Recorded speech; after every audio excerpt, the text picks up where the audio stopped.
This is Bible study, and I think we're going to go ahead and get started. The ladies, they're going to be popping in later. So tonight we're going to be talking about the fruits of the Spirit, and we're going to be coming from Galatians 5:26, and it reads as thus: But the fruit of the Spirit is love, joy, peace, long-suffering, gentleness, goodness, faith, meekness, temperance. Against such there is no law. And they that are Christ have crucified the flesh with the affections and lust. If we live in the Spirit, let us also walk in the Spirit. Let us not be desirous of vain glory, provoking one another, envying one another. May the Lord have a blessing to the hearing and reading and doing of his word. Like I said, this is probably going to be a series because we're not going to be able to go through all of these all tonight. We're going to begin with the fruit of the Spirit that's called love. We know that that is God. God is love. And you can find that in scripture. 1 John 4:7 says God is love. Love is a verb, and it is also a noun. As a verb, in the general sense, it means to be pleased with. It's to regard affection, to have senses of gratification. You can love a friend. You know, it's something that you can feel. A verb is something because it's an action word. It's something that you can feel. We love our parents and our children. I'm coming out of Noah Webster 1828 version. He was a Christian man, and that is the dictionary that I read. It breaks down the words in the Bible more clearly. So when it talks about love as a verb, it talks about we love our parents and our children on account of their connection with us and on account of many qualities which please us. Love is an action word. Love shouldn't hurt. I mean, tough love may hurt, but love shouldn't be oppressive. Love shouldn't be manipulative. Love shouldn't cause negative effects on people. Somebody that's hitting you, hurting you, that's a demon. That's not love.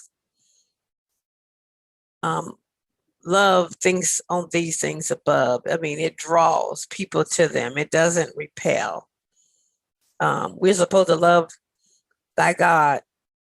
Love the Lord our God with all thy heart, with all thy soul, and with all thy mind.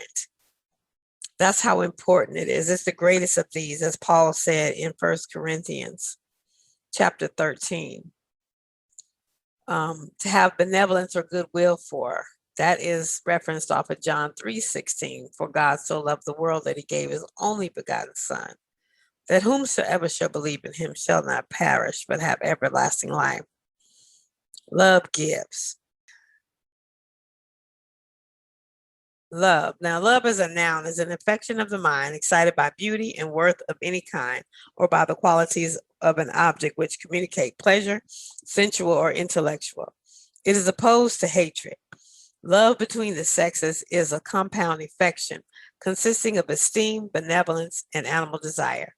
Love is excited by pleasing qualities of any kind, as by kindness, benevolence, charity, and by the qualities which render social intercourse agreeably. In the latter case, love is ardent friendship or a strong attachment springing from goodwill and esteem, and the pleasure derived from the company, civilities, and kindness of others. Between certain natural relatives, love seems to be, in some cases, instinctive, such as the love of a mother for her child, which manifests itself towards an infant. Before any particular qualities in the child are unfolded, this affection is apparently as strong in irrational animals as in human beings. We speak of the love of amusements, the love of books, the love of money, and the love of whatever contributes to our pleasure or supposed profit. The love of God is the first duty of man, and this springs from just views of his attributes or excellencies of character, which afford the highest delight in the sanctified heart. Esteem and reverence constitute ingredients in this affection, and a fear of offending him is its inseparable effect. It encompasses courtship, chiefly in the phrase to make love, that is, to court, to woo, to solicit union in marriage.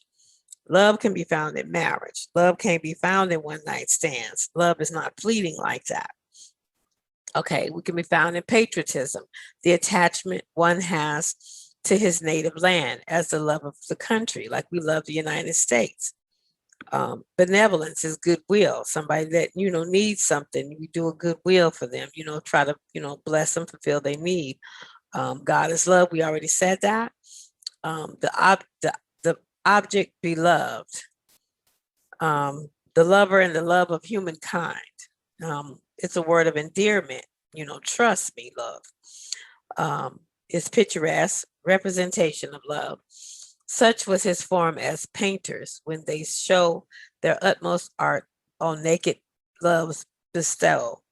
Lewdness, he is not lolling on a lewd love bed. A thin silk stuff is obsolete. Love and idleness, a kind of violet, free of love, a plant of the genius Circes. Love, like I said, is a noun and it's also a verb. Love is something. It's tangible. It's something you can witness. And then as a verb, it's something that you can feel. It's how you treat people. It's how, you feel it as people treat you. So that's it for tonight. This has been a moment of truth where every Tuesday at 5:30, we tune in to get a word from the Lord, to study his word, to show our own self-approved, rightly dividing the word of truth.